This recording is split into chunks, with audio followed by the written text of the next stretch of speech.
Hello, beloved. It's me, James Henry, and this is the time on a regular basis, weekly, when I do some sacred reading with you. Also known in Latin as Lectio Divina. You might have heard of it in either of those two ways, or you might not have heard about it at all. And in either case, that's perfectly fine. What we do when we read, when we do sacred reading, Lectio Divina, is we anticipate Spirit will speak to us through sacred texts. And so we sit with the sacred text, reading small snippets or portions of it.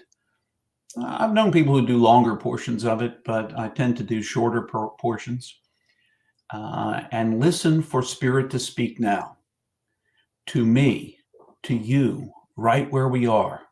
It's not just the belief that we can know something about what someone else said about the divine, but that we can know and experience divine reality ourselves, that we can connect to Spirit, and that Spirit can speak truths we need to hear, whether they be about encouragement or calling us out. We can hear those in our everyday life if we slow down and listen.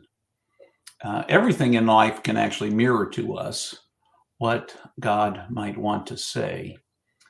But sacred reading is a way to do so intentionally. So we slow down, catch our breath, we read the text. I read it aloud. I encourage you to read aloud when you do Lectio Divina, because it engages more than just your eyes and your brain, but your whole body, the vibrations of your vocal cord, the hearing of your ears.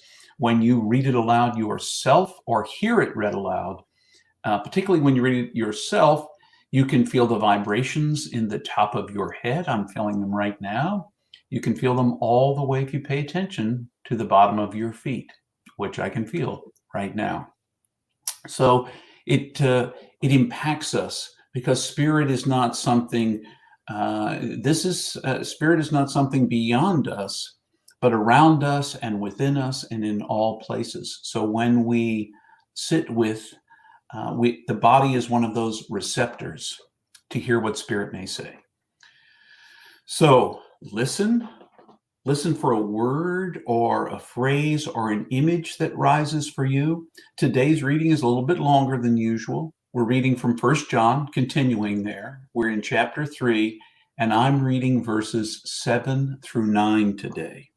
So listen for a word from the Lord.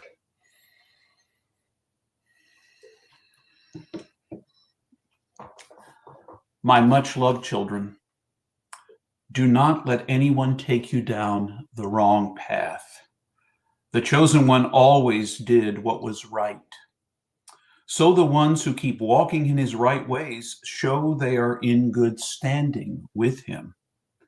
The ones who stay with walking in broken ways are following the evil trickster, for he has been walking in broken ways from the beginning.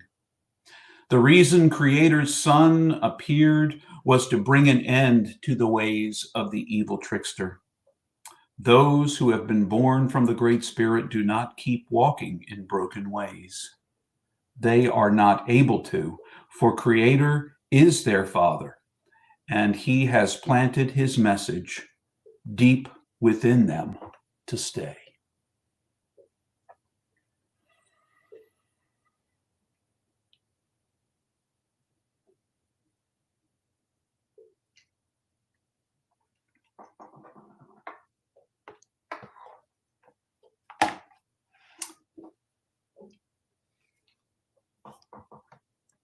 If you want to turn the message off now, you can. And you can just listen to what Spirit may have spoken to you. But I'm going to say a little bit about what I heard. There are a number of images that rose up for me, but the one that caught me most is trickster. And what I find most interesting about that image is the trickster plays a part in life in so many ways. And trickster is the perfect description, because I can trick myself into believing just about anything. I can convince myself that what I'm doing is the right thing.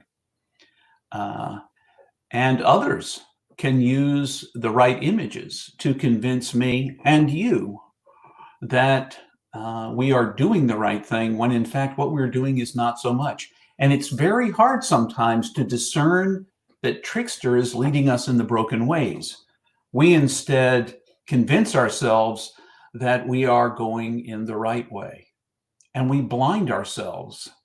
We put on blinders, so all we can do is myopically see the future that we imagine is true without any of the peripheral things that tell us, oh no, this is a trick. We can trick ourselves into believing in politicians. We can trick ourselves into believing in false narratives about sacred truths. We can trick ourselves into believing that we are supposed to hate or judge some other people. It's just very tricky. And somehow we get tricked by a variety, in a variety of situations, by a variety of people, some of whom we would expect are not meant to be tricky, and yet they are. So I am reminded of how easily I can trick myself. I am reminded of how easily my allegiance to various organizations or ways of seeing can trick me.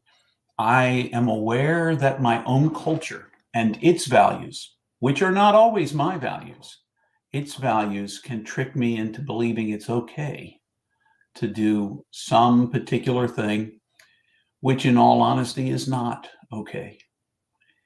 So for me, listening to this just cautions me once more to be attentive to what's arising in my life, to look to sacred readings to mirror for me ways in which I might engage this world differently, and that I might not be tricked by the messages that come to me that often seem so innocuous, so inviting, that play on my fears or my own sense of certainty that I'm right, play on those things to draw me down a path I do not belong on.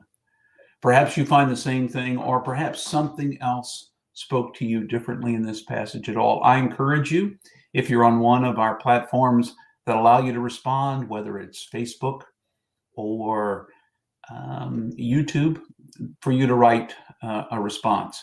We're hoping one day that we will have a response built into our website. So if you're watching us there isn't one really, but send me an email or share your thoughts. I'm always interested to hear.